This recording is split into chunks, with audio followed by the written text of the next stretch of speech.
Welcome to Silicon Scoop, where we dive into the latest tech news impacting the world. Join John Irwin and the Startup Coach as they explore the tech news that matters to you. Stay ahead, stay informed, and now on with the show. Time isn't the rock-solid constant we thought it was. It has built-in quantum blur that no clock can ever outrun. Physicists just found a tiny flaw in the fabric of reality that might finally bridge the gap between gravity and the quantum world.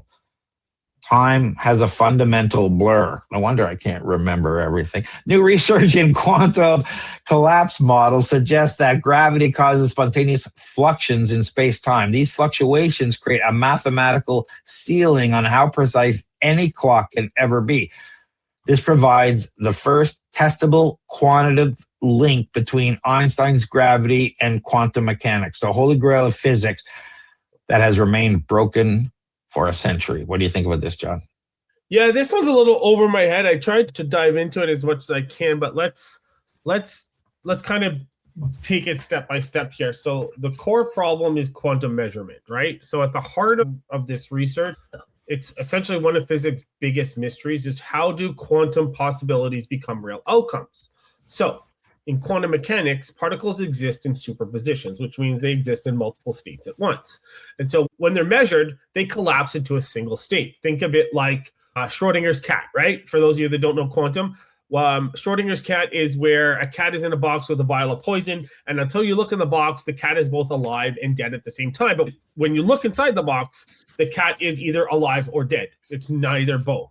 So standard quantum theory treats this collapse as instantaneous, and it's not fully explained by underlying physics. And this is what's known as the measurement problem, and it's still unresolved. So what this study did was it explored quantum collapse models, which proposed that wave function collapse is a real physical process, not just a measurement artifact. And so collapse happens spontaneously without needing an observer, which is interesting. So the models, they introduce small random fluctuations into physical systems and potential links between quantum mechanics and gravity. So they're implying that time itself may not be perfectly uniform. So and what they found was that there are fundamental limits to how precisely time can be measured. And even perfect clocks would experience tiny uncertainties, which suggests that time itself may have an inherent noise floor.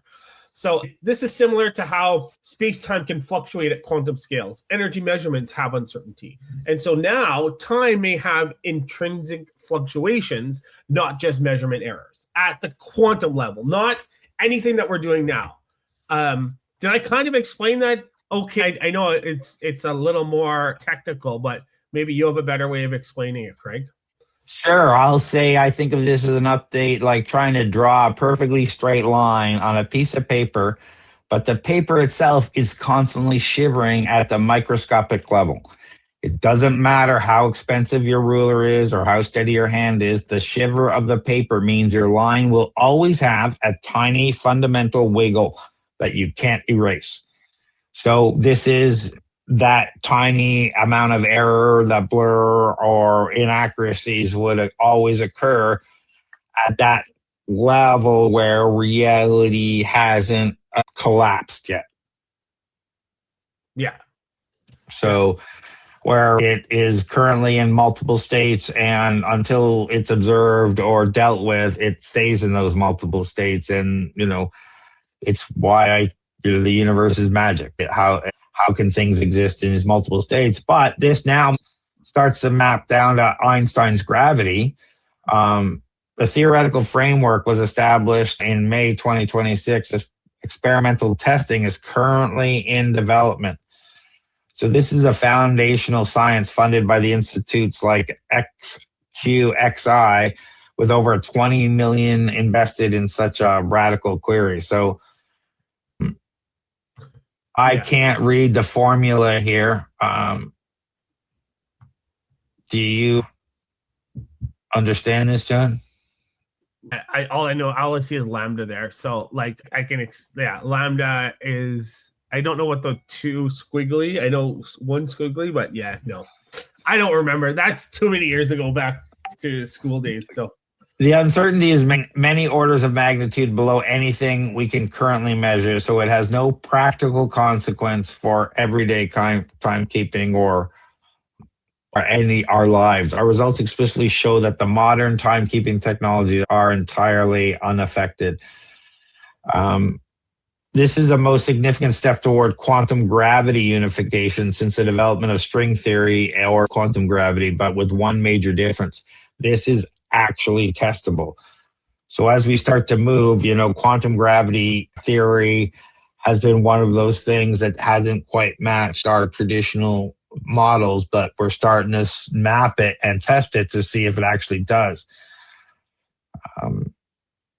The Dion's-Penrose model specifically suggests that if you try to put a heavy object in two places at once, superposition, the gravitational tension actually breaks the superposition, forcing reality to choose one path. The funding for this, the Foundational Question Institute, is designed to fund high-risk physics that the government grants the NSF often dodge because it seemed so too philosophical. It doesn't seem impractical when we're talking about quantum and saying, quantum superpositions where something exists in multi-states. And now we can actually determine what the future state of that is. It becomes a little crazy. The lead researcher, Nicola Bartoltis, is conducting this workout of the Enrico Fermi Museum in Rome, literally the historic ground where the architecture of the nuclear age once worked. So the measurement gap is massive. We are predicting a flaw that is billions of times smaller than our most sensitive instruments can detect. Until Kaishu University squeezed mirror experiments yield results, this remains a beautiful mathematical maybe. So it doesn't break any of our GPS or high frequency trading. It's just a victory for pure science. So we don't need to recalibrate our hardware or worry about it breaking any encryption or anything. But we've discovered the universe's heartbeat is slightly irregular, and that irregularity might be the key to the theory of everything. If we find out that time is fundamentally fuzzy, does that change how you feel about the clockwork nature of the universe, or is it just more math for nerds to argue about? Let us know in the chat. Tired of drowning in repetitive tasks while your competitors race ahead? Every minute you spend on manual data entry, scheduling, and routine processes is a minute you're not growing your business. Flowgrammer.ca transforms your workflow chaos into seamless automation. We build AI-powered systems that handle your busy work so you can focus on what actually makes you money. Our clients typically save 15 plus hours per week and see their productivity double within 60 days. Visit flowgrammer.ca for a free automation audit. That's flowgrammer.ca. Stop working in your business and start working on it. What do you got going on, John? Just plugging away, helping companies with government funding, attending events, probably startup drinks or Flowgrammer events. How about you, Craig? Lots of stuff going on. I honestly don't know when this is going out. I have to check. I think it's going to go out in April. But there's all sorts of stuff going on. If you don't know about OpenClaw, it's the latest AI automation agent that's taken the world by storm in 2026. And OpenClaw Toronto chapter just launched. And we have all sorts of events going on. So check out openclawto.com. Our first demo night is April 14th. We have a Builder Cafe on April 10th. We have a bunch of other events. There's updates every day. We've deconstructed the latest 2 betas over the weekend that was launched in OpenClaw and what you should do about them. There's a bunch of articles over there. Go check that out.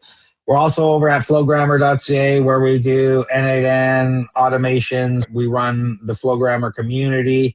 I do Builders Hub and connectivity for AI and business automation agents. And for everything else, head over to TorontoStarts where we hook up startups and investors at our Startup Investor Drinks. We do mentoring, we do workshops, we have a list of investors. There's a whole bunch of content over.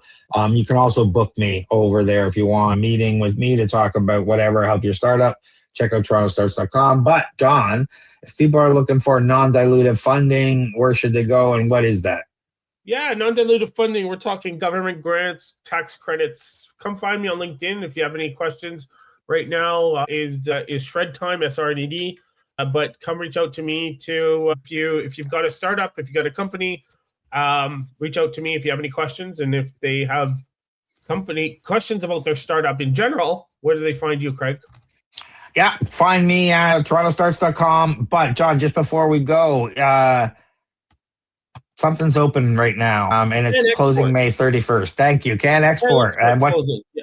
So what if should you have people at know least about that? 300,000 in revenue in the previous year, and you're looking to expand outside of Canada, reach out to me, and we can put together. We can talk about an application for Can Export. All the links we talked about will be in the show notes wherever you're watching this. Thanks for watching, everybody. Leave us a comment, give us a like, give us a subscribe. We really appreciate it. Thanks, everyone. Thanks, everyone. Thanks for tuning in to Silicon Scoop. We hope you enjoyed this episode's dive into the latest tech news. Stay connected with John Irwin and the Startup Coach on LinkedIn and subscribe for more insights and updates. Until next time, stay ahead, stay informed.